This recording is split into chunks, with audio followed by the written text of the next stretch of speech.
Hey guys, how you doing? Ray here again. If you'd like to subscribe to my channel, it's Nitro Kyosho. This video is going to be primarily for newbies, new people getting into this hobby. It's basically just going to be about pre-flight check, safety, some of the things you want to do after a crash. Okay, so let's get started. First of all, just a quick thing I want to talk about is whether you're flying something like this or you're flying something like this. These do require maintenance, guys, okay? And part of that maintenance is going to be oiling your bearings, alright? You can do that by picking up, let's see, a bottle of this. This is made by LaBelle. It's 108 oil, light multi-purpose. This is a synthetic oil. It comes with a needle. You can get into shielded or race bearings. I like to do the bearings every maybe 5 flights. Your manuals will show you where the bearings are because each one is different and where they're going to be. So you can check your manuals and keep them, especially on your rudders, like to burn out easy. Take a lot of abuse back there. And your 2 main ones on your main shaft. That's just a little bit about that. Basically, when you get one of these ready to go, you want to make sure that your batteries, okay, in here are either charged or new batteries, and your power meter is reading that they're good, because you don't want to lose a signal. You want to make sure, obviously, your battery for your helicopter is fully charged and ready to go. When you plug everything in and you put your throttle hold on, you want to do a quick check with your right stick to make sure that your 3 cyclic servos are working properly. You want to make sure that your rudder is working properly before you take this thing off the ground. Alright? That's one thing. Now, that's basically, you know, as far as your pre-flight checks, making sure your cyclic servos are working, making sure your batteries are ready to go, fully charged, and always put your throttle hold on when you're moving the helicopter so you don't accidentally hit your throttle and fire it up. Okay. If you're flying like any kind of a helicopter that has a metal head, like the aligned T-Rex that I have sitting back here, anything with aluminum, guys, is going to vibrate more, you know, so than plastic. Metal on metal is going to have a tendency to come loose more or less than a plastic head like in the Blade 400, where you're putting a metal screw into plastic, is not as likely to back out as with metal on metal. So definitely make sure that you use like a medium thread lock, okay, on any metal going into metal, any screw going into any aluminum part on like a T-Rex, because it will have a tendency over time to vibrate loose, and you could have some problems if that happens, whether it be a crash or something falling apart in midair. Okay. So definitely keep an eye on that. Use a medium thread lock. You don't need any more than that. If you use anything rougher than that, you're going to have problems taking things apart. Alright? And like I said, even a little guy like this down here, Blade MCX2, it has bearings in it, guys. This one has at least 2 bearings that I found. One on the top, a race bearing, it's non-shielded, one on the bottom there. And put a couple of drops of oil. Keep them lubricated. You'll never have to change the bearings on these things if you keep them lubed up. And another big thing, okay, is after you have a crash, and after you rebuild whatever you've broken or damaged, before you fire that thing up, guys, don't be ashamed to get yourself, if you probably still have a pair of these. I still have my old training gear from a while back. And now I utilize these, okay, basically to put on the helicopter after a crash. And I want to make sure that everything is working properly.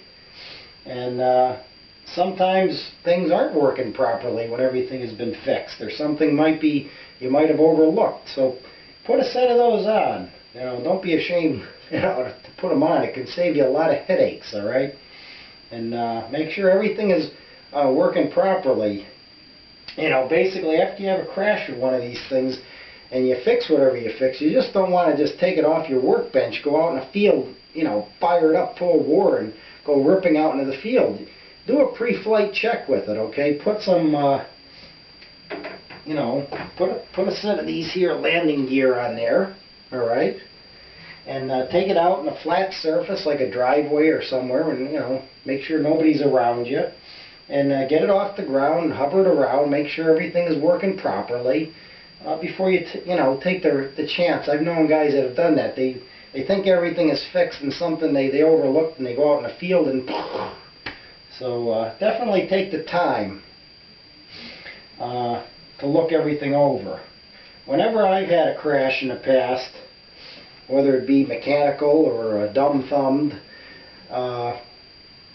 take a good look at everything when you come home. What I'll do is get a piece of paper and I'll write down. I'll evaluate what's been, for tail boom, write down tail boom, double check belt, main blade, check servos, this, that. Have a little list for yourself. And double check, triple check things. And you'll have a better time in this hobby if you do that for yourself. All right.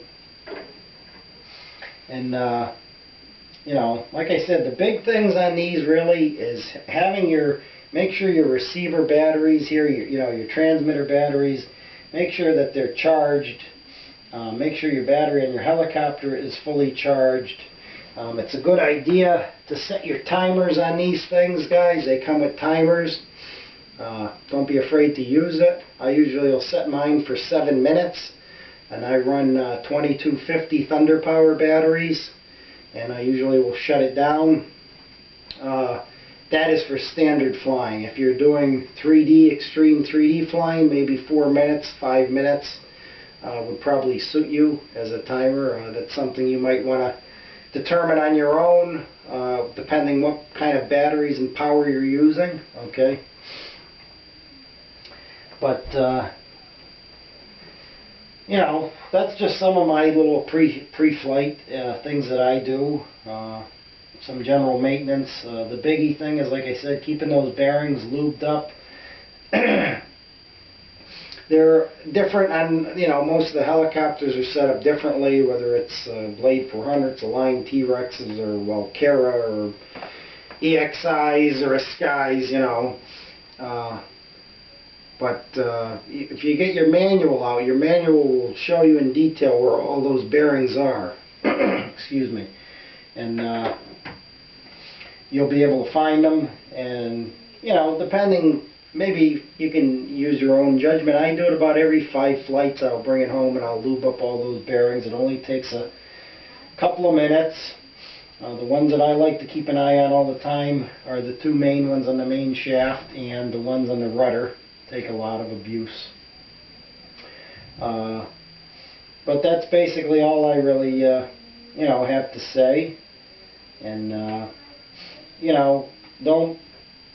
don't be discouraged. Mechanical failures will happen with these things. I've had a string of them happen in a row. Occasionally you will lose a servo, a speed control. Sometimes the motors go bad on these things. You could possibly have a belt break, which is kind of rare. You might have a tail rotor blade fly off if it's not tightened properly. But if you keep up with the stuff mainly, it's basically you do the best you can. If you're flying one of these and a servo decides to go out on you guys, it's not your fault. I mean, don't take it personally, and you just try to fix it and get it back up in the air. Okay? So mechanical failures will happen eventually to you. It's just part of flying. No matter how good you get, there's always going to be crashes and that kind of stuff. So, don't get discouraged about that. Also, after a crash, make sure you check your gears here, okay? Make sure that none of the teeth have been chewed up.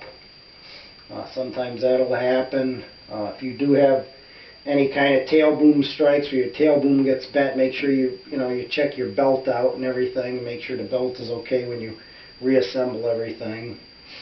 But that's just some of my stuff, some basic little tips and stuff, about RC helicopters and little maintenance tips, pre-flight stuff. I hope you got something out of this video, and I thank you for watching. If you'd like to subscribe, it's Nitro Kyosho. Thank you.